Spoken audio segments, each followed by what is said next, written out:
pranayamas were not designed to prevent ailments or cure ailments. It's actually a byproduct. It's actually a side effect. Is pranayama a breathing exercise? The answer is yes and no. One of the way the body corrects the acid-alkaline balances by throwing out more carbon dioxide.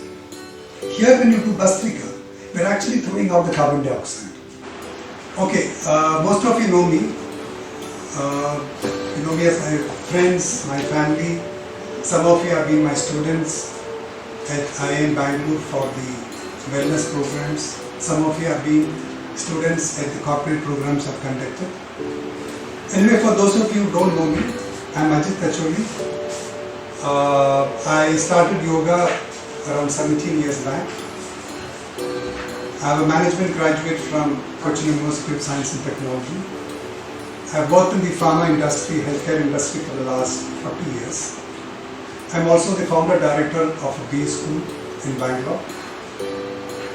Last couple of years I've been mostly into teaching.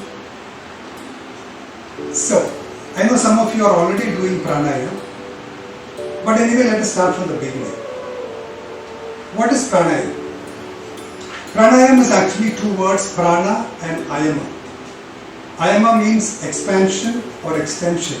So pranayama simply means expanding the prana or extending the prana. Now the next obvious question is, what is this prana? Prana is the life energy or the life force, the life energy behind the functioning of all other systems, the physical and the psychological systems, the cardiovascular system, the respiratory system, the excretory system, the endocrine system, the autonomic nervous system. Everything functions because there is an energy behind it. I know it is very difficult to comprehend. Let me use an example. Let us compare ourselves with a car. Just like us, it has got a body, it has got an engine, it has got a lot of parts, moving parts. The fuel for the car comes from the petrol or the diesel. But the most important part of the car obviously is the battery. Because without the battery being there, without the current being there, none of the parts, none of the things in the car will work. Right from us opening the door with the remote, the ignition of the car, the power windows, the power steering, the headlights, everything works because there is a current flowing. Even the best of the mechanics cannot repair a car where the battery is down. So the only way to start the car is to recharge the battery or to change the battery. Similarly, in the human being, the fuel for all our cells is the food we eat, the micro and the macronutrients, the carbohydrates, the fats, the proteins, the vitamins, the minerals, the water. But what really fuels the energy behind the whole system is the prana. The way the heart beats, where the respiration happens, where the secretion of the glands happens because there is an energy behind it. That energy is called as the prana. Now we can understand that there is an energy behind the whole thing. Now the next question obviously is that, where does the prana come from? The prana we get from the five elements, the earth, the water, the fire, the air and the space. So now we know there is a prana. We also know where the prana comes from. And then the next thing we want to ask is that, how does the prana get depleted? The prana gets depleted because of various factors: our lifestyle, our food habits, our sleep patterns, our anxiety, our anger. All these things deplete the prana. And as per the yogic system, when there is a depletion of prana, there is a reduction of our immunity systems and we succumb to illness. So we know what the prana is, we know from where we get the prana, but how do we access the prana? The question asked is that, is pranayama a breathing exercise? The answer is yes and no. Because when we breathe in air or when we breathe in oxygen, we also take in the prana. So one of the easiest way to access the prana is through breath. There are many other ways to access the prana. The easiest way for a beginner is through the breath. So naturally the conclusion is that if you know to breathe very well, we should have some control over the prana. Logically it says yes. And do we all know to breathe very well? We all think we know to breathe very well. Because breath is an autonomic function, but we can override, consciously we can override the breath. The fact is that most of us, or majority of us, has developed this inefficient way of breathing. Why is that? Let me demonstrate. I want all of you to take a deep breath. A deep long breath, hold it and then release. What happens with most of us is that when you are asked to take a deep breath, just observe me, they would breathe like this.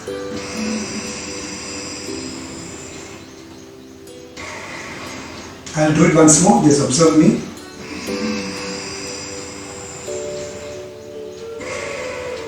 What has happened here is that my stomach has gone inside. I was using my back muscle, my neck muscle and my shoulder muscle, and of course my intercostal muscles to breathe. This is a very inefficient way of breathing, because unless we take very little air, and the second reason is that this is energy inefficient way of breathing, because you get tired very fast, you start getting pain in the neck and pain in the head. So obviously the right way to breathe would be to use the right muscles that we have got for it. We have got this big muscle, in fact one of the largest muscles in the body, called the diaphragm. It is almost like a dome shape just below your rib cage.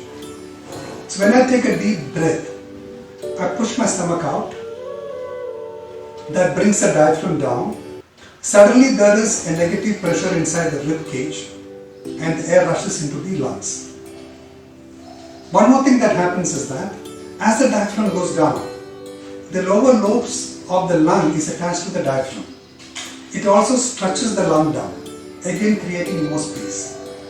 So the ideal way to breathe would be to use the abdominal breath, the thoracic breath, and we can use the clavicular breath. So unfortunately, before we learn pranayama, what we have to learn first is how to breathe. So let us learn how to breathe. I hope you all have got a yoga mat. Just lie down on your back. I'll just demonstrate that. Just give me a second.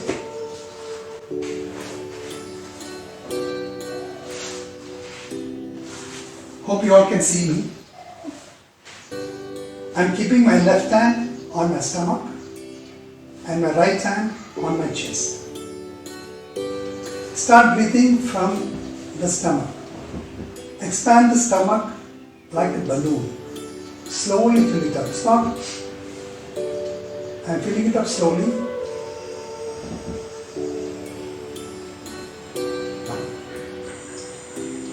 As you breathe out, press your palms down so that you know you're breathing out. Again, breathe in.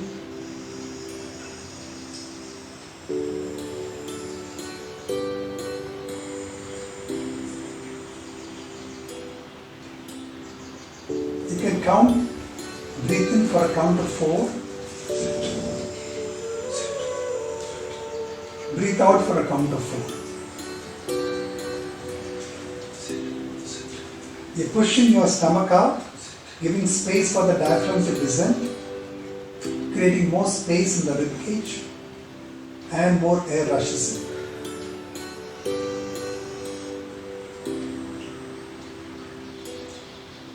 Press your palm down so that you know you're exhaling, and when you're inhaling, gradually bring your stomach up.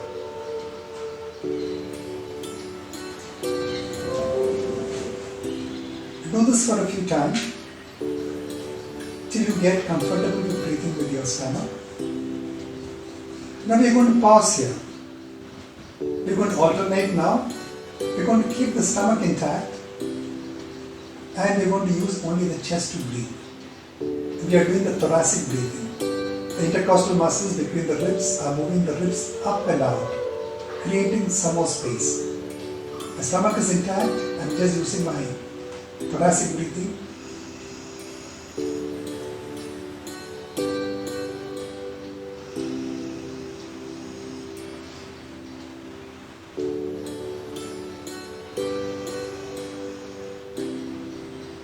My stomach is not moving.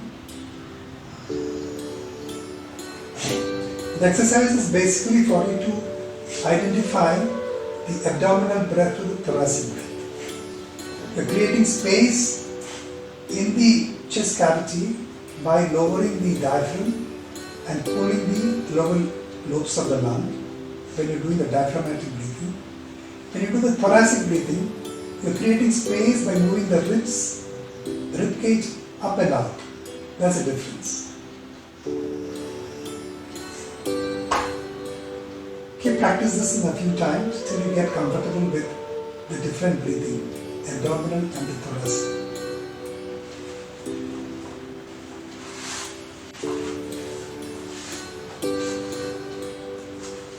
Alright. So, how did we reach this stage where we've forgotten how to breathe? The capacity of the lung actually 6,000 ml or 6 liters. What is surprising is that normally we breathe in just 500 ml, which is just about 8%.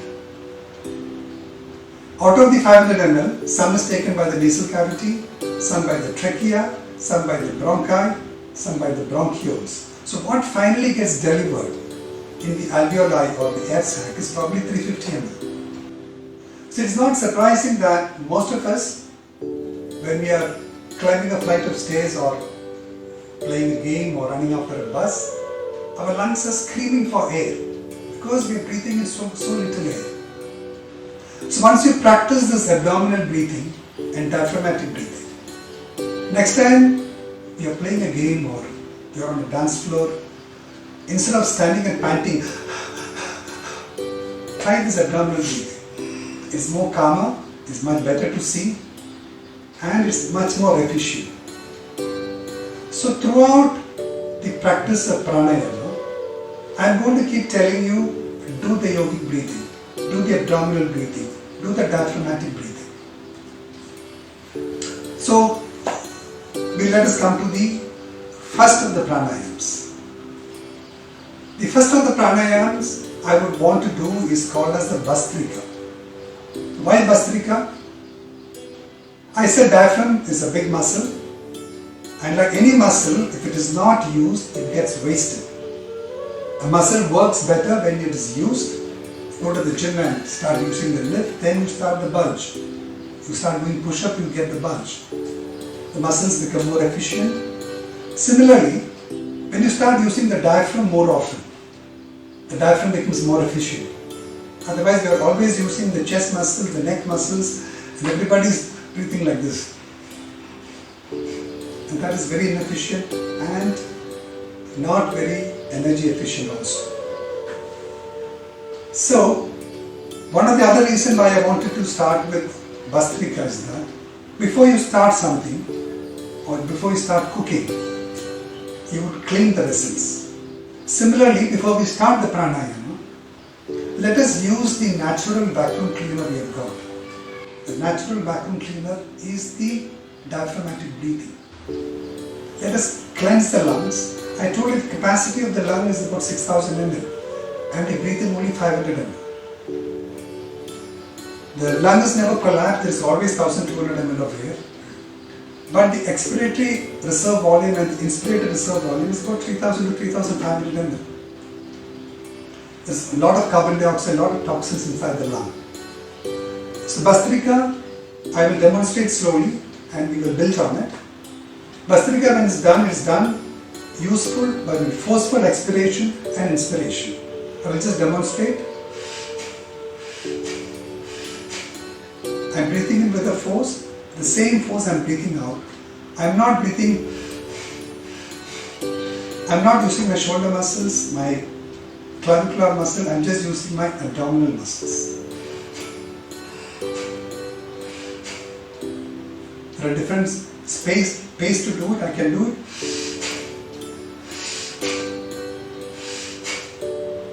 increase the pace, I can do, or I can do it very fast.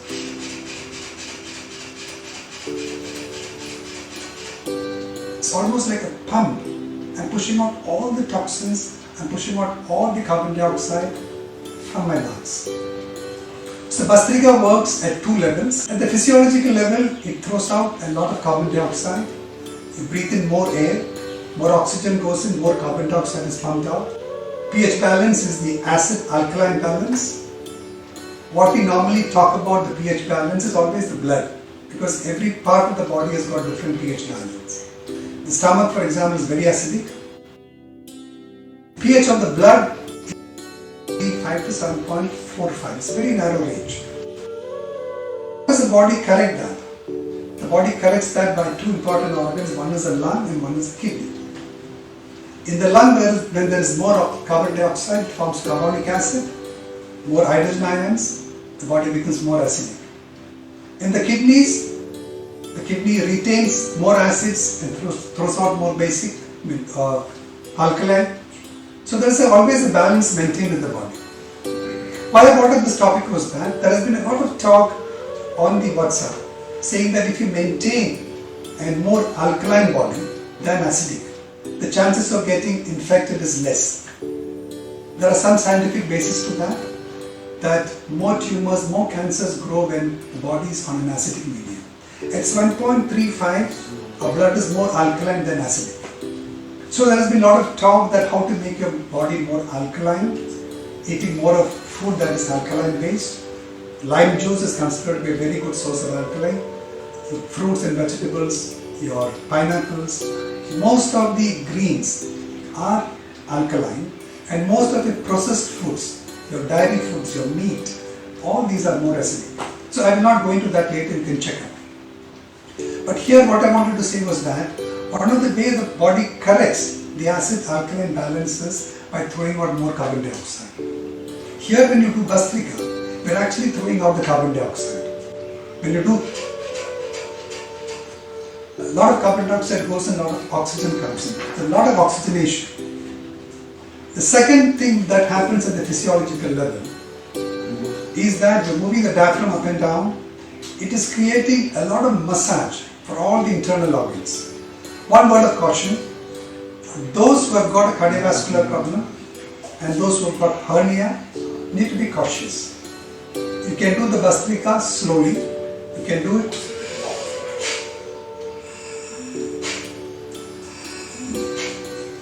please observe, keep your one arm on your stomach, because I have found people finding it difficult. They use abdominal breathing, they still tend to do. Stomach automatically goes in because that has been our practice. We have been wearing very tight clothes. We have been very, very conscious of our tummies. We're standing in the lift, you're pulling the stomach in. When there is somebody passing by, you're pulling the stomach in. We've become so very used to pulling our stomach in. So practice this. Practice the stomach coming out.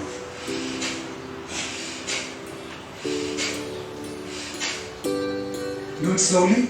Initially do it for about 1 to 2 minutes, and you can build it up to 5 minutes. Because there is hyperventilation happening, you can start feeling slightly guilty, you can just stop. Nothing wrong, you can start again. So at the physiological level, this is one of the most important asanas for almost all your lifestyle diseases like diabetes, like hypertension, digestion, indigestion, acidity, all these things. One of the cure, one of the remedies is the Bhastrika, because just imagine it is you're pumping in a lot of air, your microbiomes inside your gut, all of them getting a lot of oxygen, a lot of movement there. The pancreas, the liver, one of the most important organs for immunity is the spleen, which is deep inside. They also get a nice massage. The other important organ, thymus, the diaphragm moving up and down massages the heart, massages the thymus. Thymus gland is responsible for the T cells. They actually mature there. T cells are your defense, your soldiers for fighting the immune system. So at a physiological level, it has a lot of benefits. Just doing that brings in more oxygen, throws out more carbon dioxide, sort of massages the whole internal system. At the pranic level, I'll tell you that later. The prana flows through the body through nadis or energy pathways. Just like the car example. The car has got an electrical circuit, or if you look at your mobile phone, you'll find there is all these green lines where the circuit passes. Similarly, in the body, we have got something called as a nadis. Nadi means flow. There are 72,000 nadis. All the 72,000 nadis flows through one part of the body, and that is called as this chakra, the solar plex, the nadi chakra or the manipura chakra. So when you do the Bhastrika, you are pumping prana into the nadis. It cleanses the nadi, it removes all the energy blocks. So like I said, before we start the pranayama, we cleanse the lungs, we give a massage for all the internal organs, we oxygenate our body enough at the physiological level, at the pranic level. We are pumping out prana into the 72,000 nadis, cleansing them, removing all the energy blocks. So always starts with the Bhastrika. Slowly build it up. You can do it up to 5 minutes. Now I will start the next pranayama. I think I'll take the session for about 10 minutes more. The next pranayama, what we'll do is called as the Nadi Shodhana. Before I come into Nadi Shodhana pranayama, there are 3 things which we need to understand. One thing is, I told about the nadis. There are 72,000 nadis, and these nadis have got junction points, not exactly junction points, or we can call it transformers, which is also not correct, but just for the understanding, we'll call it transformers. There are 114 transformers or chakras or vortices spread all over the body. 112 chakras are within the body, 2 chakras are outside. We'll come to that later. We'll basically understand the 7 important chakras. The 7 important chakras are along your spine. The chakra has got a door, or called the kshetra. The kshetra of the chakra is in the front of your body. The first chakra is called as the Muladhara chakra or the root chakra. That is at the base of the spine. The kshetra is on the perineum for the male and the cervix for the females. The second chakra is called as the Swadhisthana chakra. On the spine, in the corresponding part in the front of your body, is 6 inches above your sex organs. The third chakra, the Manipura chakra, is just below your navel, the corresponding point. It is called the solar plex, and only all the 72,000 nadis flow through this chakra. The next chakra is called as the heart chakra, where the thymus gland is. That is called as the Anhata chakra. Anhata chakra is the unstuck sound. The next chakra is in the pit of your throat. This is called as the Vishuddhi chakra. This is where your thyroid glands are. The sixth chakra is in the middle of your eyebrows. It can be called as the third eye. It's called as the Agna chakra. And the last chakra is called as the Sahasrara chakra. Sahasrara means 1,000 petal lotus. So the chakras are nicely arranged along the spinal column, starting from the base, ending at the top. Now come to the nadis. I said there are 72,000 nadis. We will just learn about 3 nadis. The most important nadi is called as the Sushmana nadi.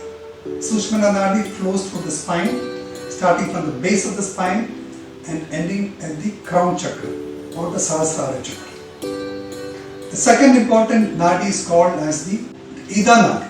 Ida nadi is called as the Chandra nadi. The Chandra nadi starts from the left side, comes all the way along the spine and ends at the Agna chakra. The second one on the right side of the Sushmana nadi is called as the Pingala nadi or the Surya nadi. Both these nadis arise from the base of the spine, they crisscross at each of the chakras and they finally end at the Agna chakra. The third aspect which I wanted you to know is what we call as a nasal cycle. What is a nasal cycle? At this moment, if you observe, you will note that we are all breathing from one of the nostrils. Let me just show you. When this nostril is completely open, this is slightly blocked, not completely blocked. This changes every 30 minutes to 3 hours. This is called as a nasal cycle. As per yoga, a healthy person where the nadis are flowing correctly, there is no energy blocks. In a given 24 hours, you are supposed to be breathing 12 hours through the Ida Nadi and 12 hours through the Pingala Nadi. The Ida Nadi is also known as the feminine part and the Pingala Nadi is called as the masculine part. Ida Nadi is also called as the introverted part, is the extroverted part. It's also called as the yin and the yang, is called the prakriti and purusha. So the whole focus of pranayama, especially Nadi Shodhana pranayama, is correcting this balance of flow. As per yoga, if somebody is breathing 6 hours through the Ida Nadi and 18 hours through the Pingala Nadi, there is an imbalance in the flow of prana. And that can cause problems, physical and psychological problems. So one of the basic things we learn first is correcting this called as the Nadi Shodhana Pranayama. Nadi Shodhana Pranayama is very simple. You close one side, start with the right side and just breathe through the left side. Close your eyes, focus on your breath.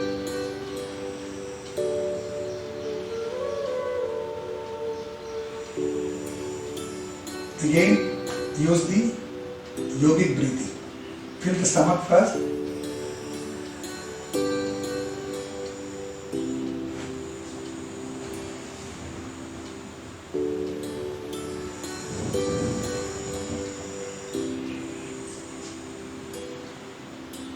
Do it about 7 times. Now close the left side.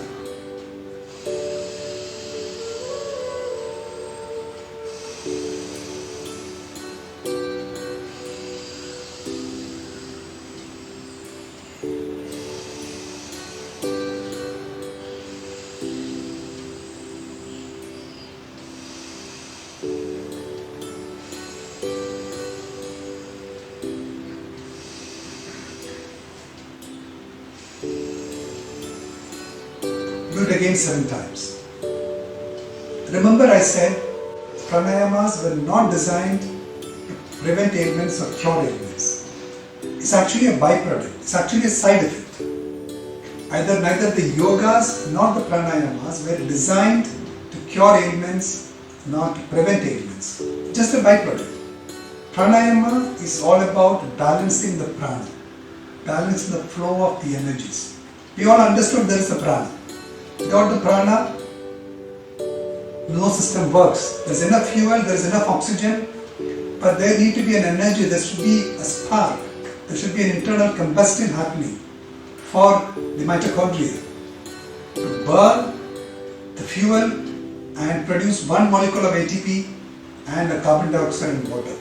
For that energy to come, the spark plug is the prana. And the prana has to flow to every cell in the body. And we have got the 72,000 energy pathways. So pranayama primarily is about preventing the depletion of prana and increasing the pranic energies. And when you breathe, when you are aware of your breath, you are already in meditative stage. What is meditation? We just digress for a few minutes. Meditation is just being present. We call it mindfulness these days. What happens normally?